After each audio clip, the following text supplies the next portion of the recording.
BRS ముఖ్య నేతలంతా ఎన్నికల ప్రచారంలో బిజీగా ఉన్నారు. ఆ పార్టీ అధినేత బస్సు యాత్ర ద్వారా ప్రచారం కొనసాగిస్తున్నారు.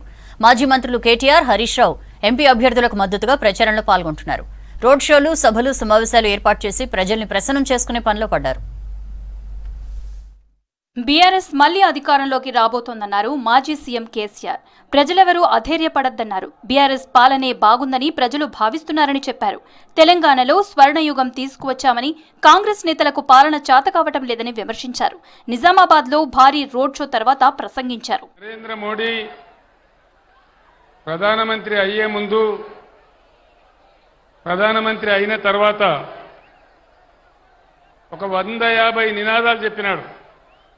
150 నినాదాలు ఒక్కటన్నా నిజమైందా? సబ్కా సాత్ సబ్కా వికాస్ అయ్యిందా? సబ్కా సాత్ సబ్కా వికాస్ కాలేదు, కానీ దేశ్ కా సత్యానాశ అయిపోయింది.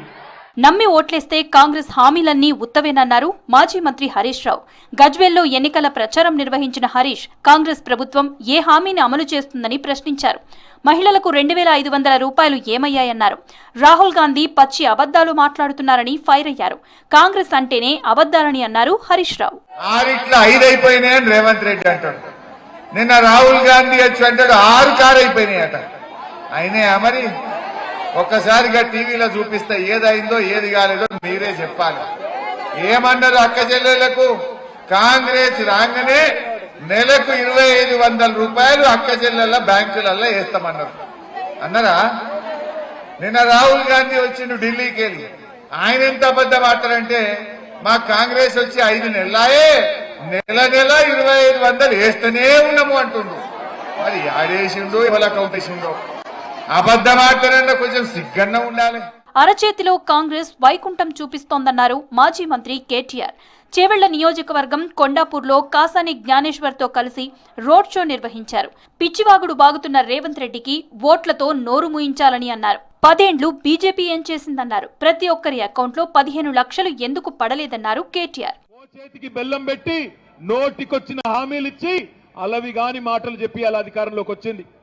ఫ్రీ బస్ అన్నారు, తులం బంగారం ఇస్తామన్నారు, నెలకు 2500, పెద్ద మనుషులుంటే 4000, ఆడపిల్లలకు స్కూటీలు వచ్చినాయా? ఇవన్నీ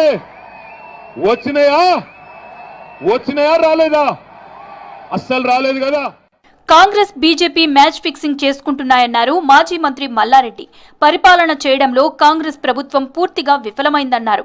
పదవులు చేపట్టిన నాయకులకు పాలన చేతకావడం లేదంటూ విమర్శించారు. కంటోన్మెంట్లో పలువురు ఎమ్మెల్యేలతో కలిసి ప్రచారం చేశారు మల్లారెడ్డి.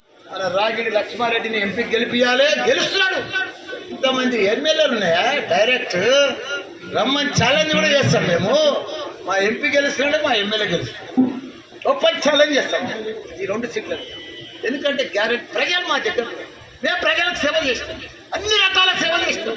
మాకు ఓటు ఆడి హక్కున్నది కాబట్టి మాకు ఆ నమ్మకం కూడా వచ్చింది.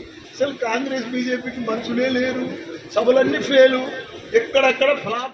జగిత్యాలలో తన చిన్ననాటి గురువు, ప్రముఖ కవి జైశెట్టి రమణయ్యతో భేటీ అయ్యారు కేసీఆర్. అనారోగ్యంతో బాధపడుతున్న ఆయన్ను పరామర్శించారు.